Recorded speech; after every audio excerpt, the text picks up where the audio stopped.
Maybe I'll drive back with an arrow sticking out of my car. I bet I could get in there. Yeah, okay, I'll bet you can't. Really? Yeah, I'll bet you $1. Damn. I think we should do it. Absolutely. Okay. When you want to do it right now? Yeah, I can do it right now. Okay, let's do it right now. Let's find out. Yeah, let's do it. Sick. We'll be right back. I had a different broadhead, I think we need better. I can bring it back. You know what I mean? There it is. Very nice. Look at this. Blew the arrow apart. Look at the tip of the broadhead. That's impressive. Hey, cutie. Thank you. Well, now we know. Welcome back to Totally Based. I'm Joey Gaskin, and today we got to talk about some of the highlights from Joe Rogan's interview with Elon Musk. But before we do that, make sure you hit that subscribe button and ring that notification bell so you never miss out on new content from me. Now let's get to it. All right, guys, so Joe Rogan recently sat down with Elon Musk on his podcast where they both showed up in true fashion wearing their Halloween costumes, smoking cigars, and talking about everything from Twitter to the woke mind virus. And to me, this interview felt incredibly transparent. Elon talks about why he chose to purchase Twitter and how he was concerned that Twitter was having a negative impact on our society. Take a look at this clip. What has it been like? You've owned X for a year now. Oh, yeah. Do you ever wake up in the middle of the night and have a dream that you didn't do it? And your life is infinitely easier? Well, it's certainly a recipe for trouble, I suppose, or contention. What was it ultimately that led you to make the decision to do it?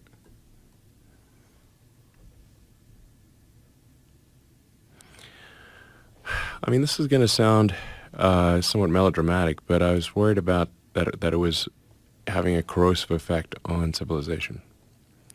That it was just having a bad impact, and I think part of it is that it's where it was located, which is downtown San Francisco.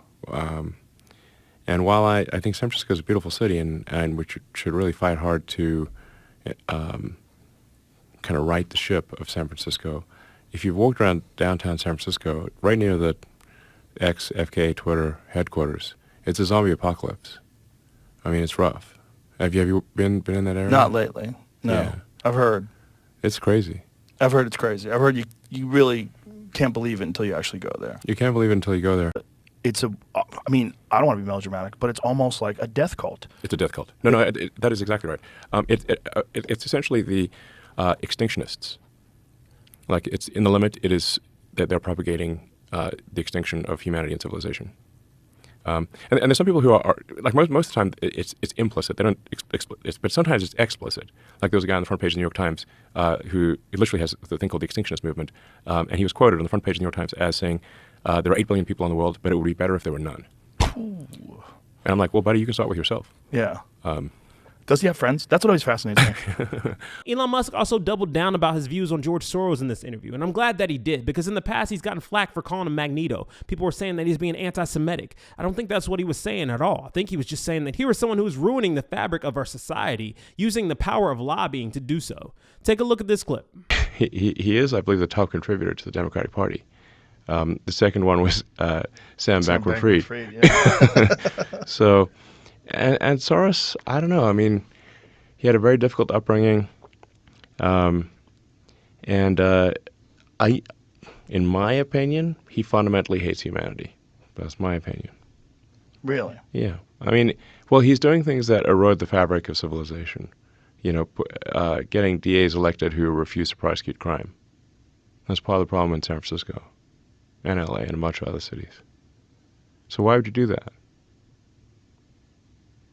Was it humanity, or is it just the United States as a whole? I mean, he's pushing things in other countries too, not just here. Same thing. Yeah. Now, George at this point is pretty old. I mean, he's not. He's basically a bit senile at this point. But I mean, he's very smart. And he's very good at arbitrage. You know, famously, he shorted the British pound. That's sort of how I think he made his first money, was shorting the pound. So he's good at spotting, basically arbitrage, like spotting value for money that other people don't see. So one of the things he noticed was that that the value for money in local races is much higher than it is in national races. So the lowest value for money is a presidential race. Then next lowest value for money is a Senate race, then a Congress, and but once you get to sort of city and state district attorneys, the value for money is extremely good. And Soros realized that you don't actually need to change the laws, you just need to change how they're enforced. If nobody chooses to enforce the law, or the laws are differentially enforced, it's like changing the laws. All right, so you guys saw that. And Joe Rogan even goes on to press Elon about the Twitter files and how they were using Twitter as a vehicle for censorship. And Elon goes on to talk about the severity of which it was taking place. Take a look at this clip here.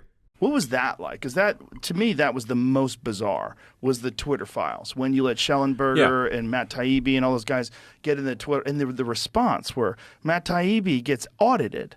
I mean, which is just wild. I mean, it's just so blatant and so in your face. Yeah, it's weird. No, I mean, the degree to which, and by the way, Jack didn't really know this, but the degree to which Twitter was simply an arm of the government was not well understood by the public, and it was whatever the official government. I mean, it was like Pravda, basically. A state publication is the way to think of old Twitter. It was a state publication. And was the justification from their perspective that they are progressive liberals, they have the right intentions, it's important that they stay in power, the progressive liberals stay in government and power, because this is their... There was basically oppression of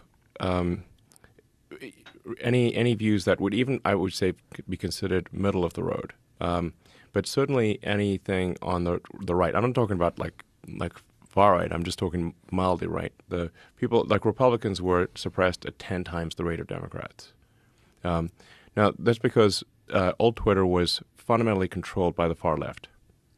It was like completely controlled by the far left. Well, it turns out that just yesterday in the Senate hearing, Senator Rand Paul grilled DHS Secretary Mayorkas and FBI Director Christopher Wray, asking them whether or not their agencies were colluding with social media companies. Look at this.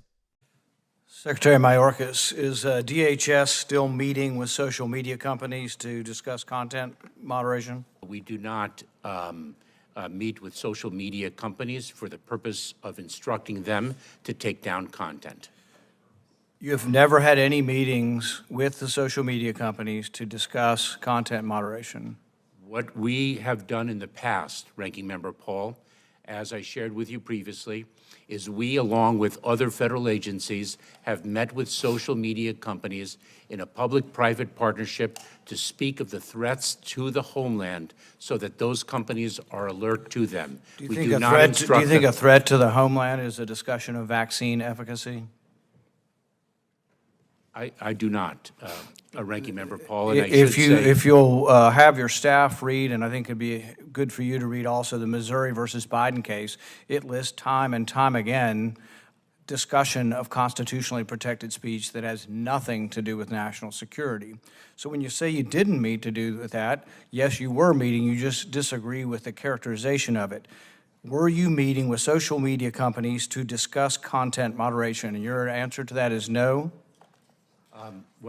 My answer that's the specific question. Did you meet with them, and were you meeting with them to discuss content on the internet? My answer remains the same, Ranking Member Paul, that we met on a periodic basis with other federal agencies and a group of social media companies to speak with them about the threat environment that the homeland faced. Right, and this includes discussion of vaccine efficacy, mask efficacy, Hunter Biden's laptop. Are these meetings still occurring?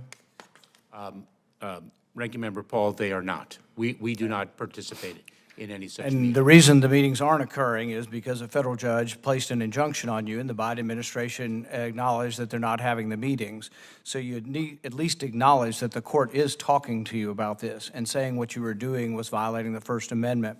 Director Wray, same question. Is the FBI still meeting with social media companies? We're having some interaction with social media companies, but all of those interactions have changed fundamentally in the wake of the court's rulings.